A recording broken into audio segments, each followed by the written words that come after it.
Ladies and gentlemen, Mr. President, and all those who travel far and wide, I've gathered all my courage to put down some of my thoughts, and I hope that you have taken them away in a positive way.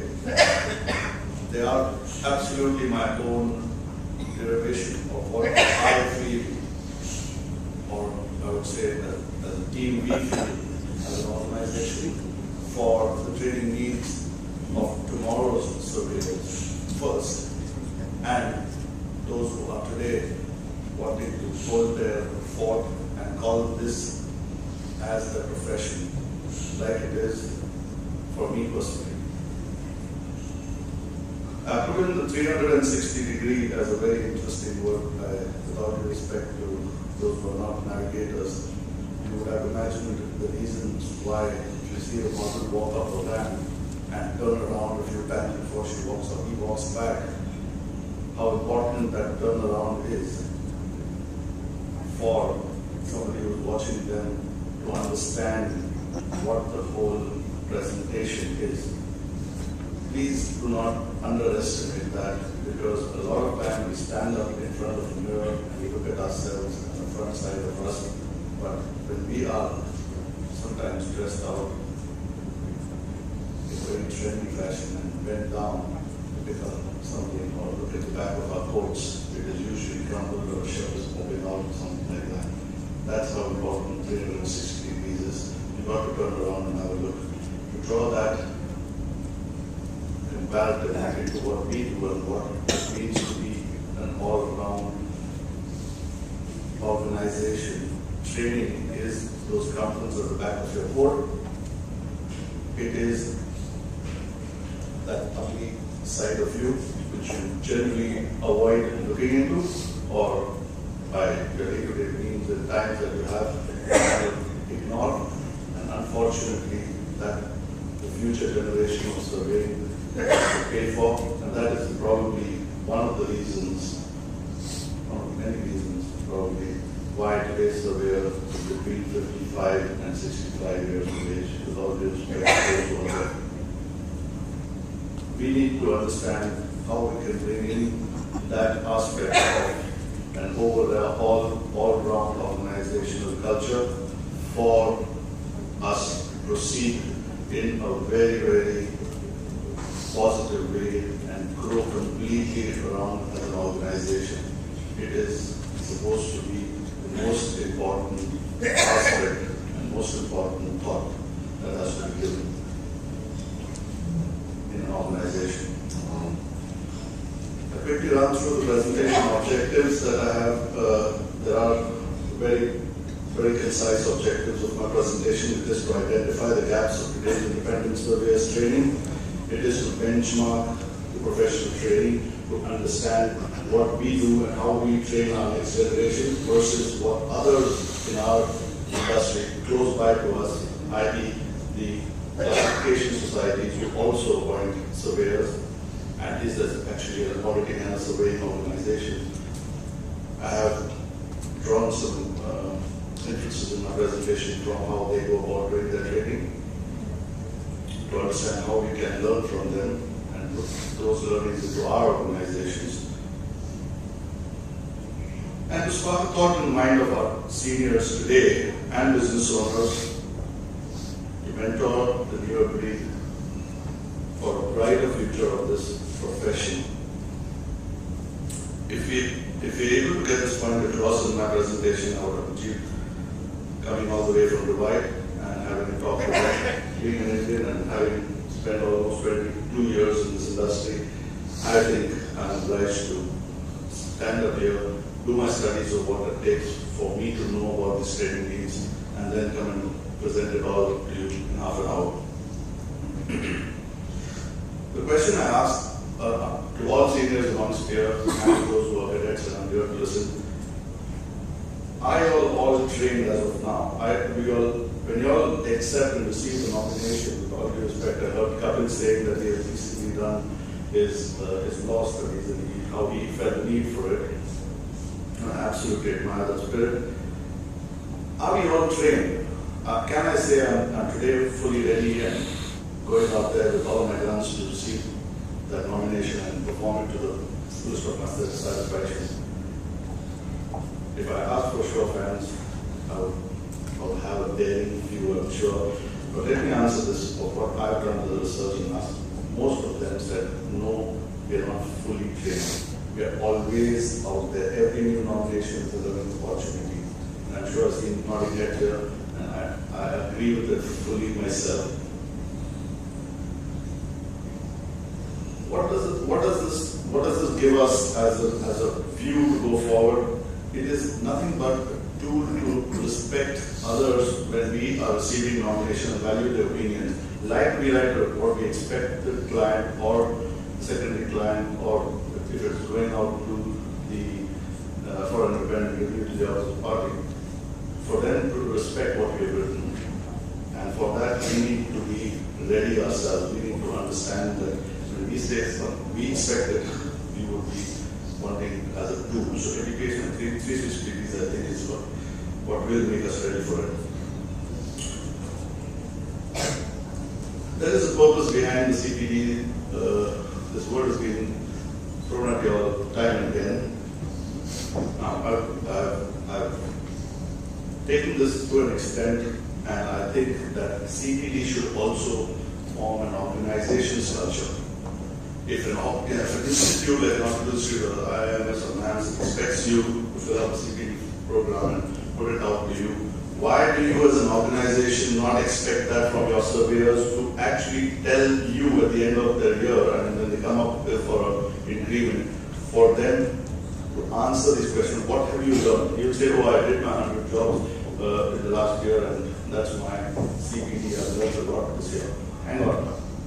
Have you actually gone and attended some lectures? Have you attended some training programs? Have you asked me, go and do a certain classification society? Let's say I have some lead auditors program or something.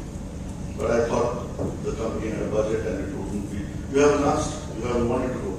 In my view, if the organization doesn't come up and ask these questions at the end of the year, you can't blame the people who are working in that organization. So if those who are leading surveying firms today, or consulting firms, or even law firms, as you know, a couple of them here, I think this is a thought that you should retain in the back of your minds. Now coming to the meaty part, that's when I start getting asking my presentation. Monkey see, monkey do. Now, well, please don't understand that I'm trying to call it all of us monkeys or anything like that, but it's just a paraphrase that I've used. Please understand, we as surveyors learn a hell of a lot from our peers. A hell of a lot. About the business, about how we carry ourselves, how we do our marketing, how we speak, how we go into our surveys, joint surveys. I have learned more from seeing a fellow surveyor at a joint survey than I've ever learned in my diploma or doing or talking to colleagues in the office. I put my hand up and say that. So I am probably the first monkey, if you're talking about monkey see, monkey do. Please understand that is something that again you have to pass it down to your boys, that see somebody seeing. If you happen to come across somebody doing a joint survey, just be quiet, listen to what he's saying, and ask him questions that, have you learned something from this guy at the joint survey? Give me a separate report and bullet points as to what 10 things that you didn't do and he did, and you want to know what he comes up with. Was he there doing eyes closed, keeping his eyes closed, doing about his job? It's not that I don't know whether many people ask, or many line managers actually go up and speak about to their team. We do. And it's a fantastic opportunity for them to let them know that you've got to have a 360-degree approach towards your job. So coming to the second aspect of what I was wanting to get to from my presentation, benchmarking. When we say monkey see, monkey do, if we call ourselves as independent body surveyors as a monkey, we want to see what other monkeys do, i.e. lawyers. How do they train? Independent financial auditors. How do they train, and what do they do? Open inspectors. How do oil majors demand the same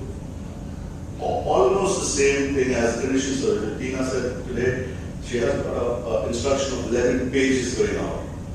How many people actually who are correspondents give that kind of a detailed instruction to your surveyors who are going out? So how do these people train? I can't talk about everybody out of this list, but we picked up the independent surveying firms and compared them to classification societies, so to say. What I've derived after learning and reading about these things is that it has to be a bagpiper kind of a syndrome in your organization. Please, for God's sake, don't go back tomorrow to your organization and say, here's my circular, everybody's got to do 5 courses in the calendar year, and that's a policy. Thank you very much, I've done something about training. It has to be a bagpiper effect. You have to start playing the pipes, see whether there's a mouse following you, and then start going about and see the entire village thereafter is coming behind you and following the culture. It has to be a slow and steady progression.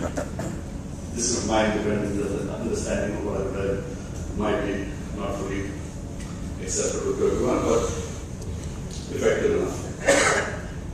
Now going into the what if factor, reality versus a perfect scenario. A perfect scenario, I would say that classification societies, for example, that things that are listed here, they require first and foremost qualifications and authorizations. We have to have courses for courses. Those who are engineers will go for engineering jobs. Those who are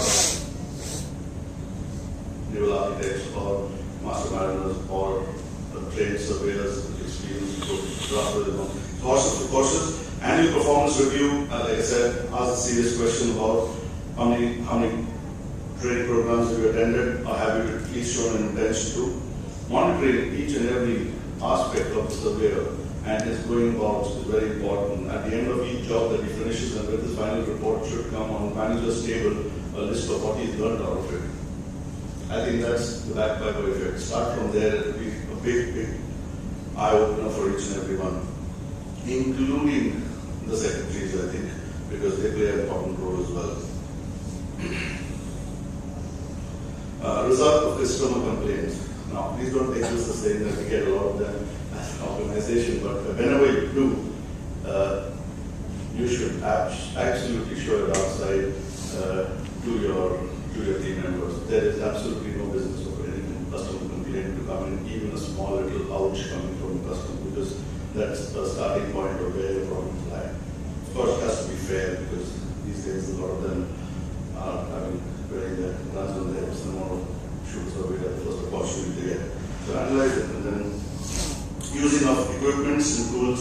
These are very important. The classification society, there are proper policies written about these. I know the overuse of an iPhone device or a Mac or something can create a certain overuse. I remember William Anderson's talk on the iPhone when he was presenting the paper last conference, and that was clearly overdoing it. But there are enough things like a GPS which comes in use. There are enough like road maps that you can get out of those if you're going in unknown places.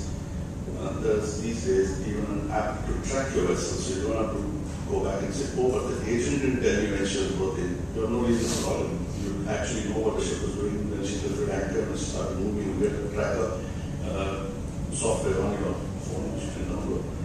So these are very important, and you've got to share it with the team, because that's learning for them. That's 360 degrees. And so very good most countries, by the way.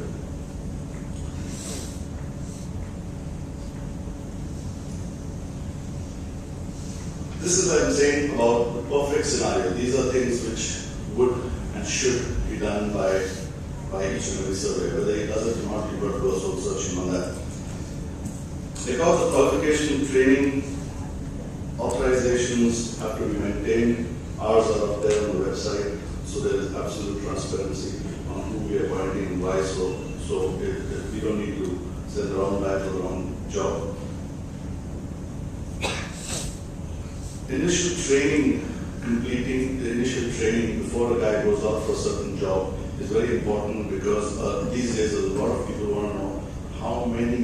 such jobs the surveyor has done. We're sending a survey profile. At the end of it, they want to know, please give us a list of what all LPG vessels has this guy attended. It's no longer about has he sailed on an LPG vessel or not. Of course, that is important because that's where your basics are going to be learned from. But has he attended a butane plant, for example, or Tino saying, has he ever done a butane job? Or does he know the properties of that chemical?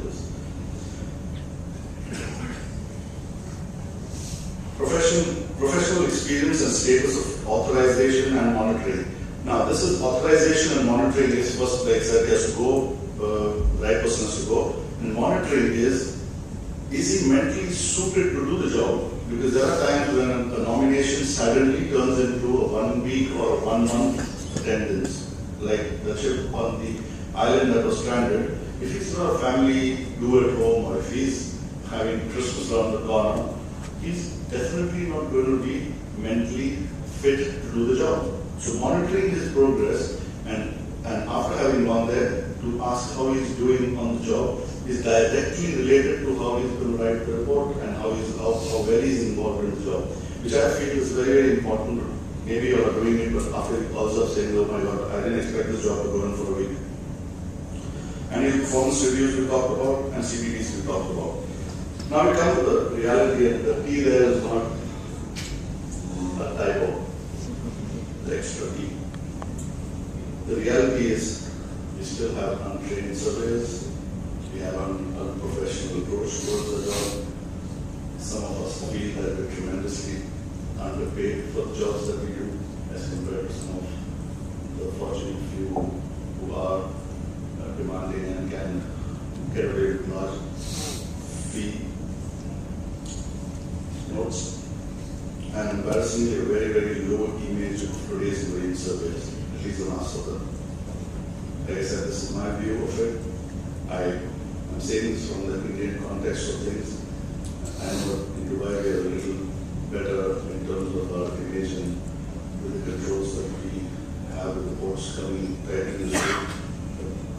Ladies and gentlemen, I'm a bit embarrassed, but I have to put the reality in front of you all. We need to change this, and probably more of these seminars and more of these events and more of these talks will help us to achieve this. I'm not anything more than that on the reality of the other side of us. Now let's talk about the corrective measures. The to-do list.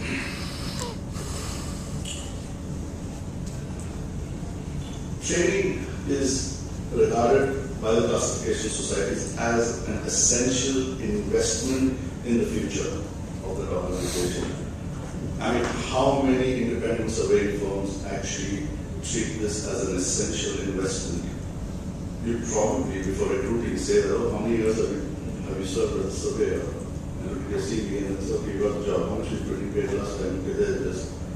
That's one way forward. Or those who are operating on a subcontracting model, which I brought forward, we talked about that. Other machinery and BNI clubs insist upon Mariner to undertake serious investigations on larger claims and condition surveys. Why would you think that is? That is because they know that there is a certain competence and there is a certain discipline that comes inherent in those professionals. It is inbuilt in those professionals, which probably would be questionable if you haven't sailed with all due respect to likes of who have not sailed but are still very successful in what you do. But probably I've asked a few clubs about this, and this is what they say. This is the primary aspect of what they look about and talk about. First, investigation is something different. You always say, how she sails. Due respect to you. You're doing fantastic, you're not having to say the word. Good. Already time. Retention of staff, I mentioned in my presentation last year as well. Retention of staff is a very important aspect towards training, because if you have trained him and you have invested in him, you got to do everything you can to retain, especially in an environment like India, because a rising star or a person who is doing his job well will be sought after by most insurers, but not most surveying firms, and will be given offers from the back door for sure. So you got to be aware and you got to do something about it. Some of the things you can refer to. I'm sure there's a never-ending list of how you can actually retain the goodwill of the survey amongst the team. Circulating good reports, part of the CPD which you can have inbuilt into your organization is what I feel I can share with you. I've worked for one of the oldest marine surveying firms in this country in my previous employment. I distinctly remember there being a file where each and every article written about a marine eventuality or cargo loss or an explosion or anything that went about in ports was cut out, and that file was maintained, and that had to be signed by everyone in that organization and said that read and understood this particular news item. And people were assessed on how many of them to take out. It was contributed by or written down on that article. Late Sam Ala, absolutely practicing this, and I think they're still doing it back in the Bombay office. These days you have them in newspapers, you have dedicated shipping dailies, you have the Market Institute which has their alert and their Mars reports that come in. Absolutely essential to read those.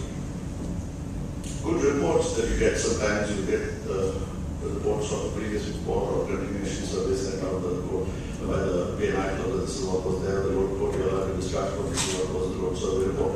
Fantastic tool. I mean, if you've got something that somebody else is writing and you can read and circulate it, we do it all the time. We have a circular file and we have that. Some of our colleagues write a very detailed report, we put that in and make everybody sign. These are some of the things that God can answer. I'm very happy to share it with you all. 360-degree approach. But ground level reality of the anticipated hurdles is first and foremost the mind block that the individual has in understanding where this is coming from and why does he have to do it, because nobody likes swimming. We've had a couple of our guys sign up for the diploma, but they've been dragging their feet through the diploma program, and they have to understand what it means to them. We're getting there. I'm sure amongst you all, you're supposed to complete the diploma in 1 year. There have been enough, at least in our region, us being an education partner, we see they keep giving us innovative reasons why they can't finish the diploma in the year they're supposed to do it. But they don't have to justify to us, they have to answer their own organization themselves, they are investing in themselves. Using subcontracted surveyors, this may be a very successful model. By that I don't mean correspondence because that's their job, they are supposed to nominate surveyors. But those who are an organization and are using surveyors in different areas as a practice, as a model, saying that why should we have them on the rolls? We've got a surveyor in every coast of India, we've got the IIMS side, we will use this as a model to subcontract all or most of our work. It destroys the industry. Let me give you the wrinkles on the back of the coat with that. Yes, it is very important to have the registered marine surveyors side, it is very important, but please understand, if you are a surveyor or a surveying firm, and as a practice, you call up a friend in Vizag or you call up a friend in Calcutta and say that, can you do this job for me? You market yourself saying that I can't do all my jobs in Calcutta, and it's done on the back of my contact who is also a surveyor or surveying firm or one man in that city. Destroys the industry. Please understand, he has no motivation to up himself. You do not have anybody employing as a number 200 roles. You will end up in the 55 to 65 year bracket without having passed the baton, and there will be a nice little band ready for likes of us who are pushing for these days to be getting into that bracket and saying, wow, I don't have competitors anymore. How does that look? I don't know if this sort of been given in the past to a lot of people. Have people discussed this in the past, but I'm open to hearing feedback. I don't know how many questions have been asked in the seminar, but I've got some time at the end for this. The benefits of 360-degree training are clear. It is to keep pace with the changing environment, because with training you get the aspect of understanding what's new. You can be the first one to start doing the NAV audits which are now required by oil majors. You can be the first one to start doing, let's say, the IIMS related claims, having been a surveyor and done this course, for example. So here you are. At least these two come straight popping into my mind when I was presenting this, putting this presentation together. Please get into those areas. There is the new article of the new regulation by the ILO on the crew talked about in the last meeting in Dubai. Was that? MLC.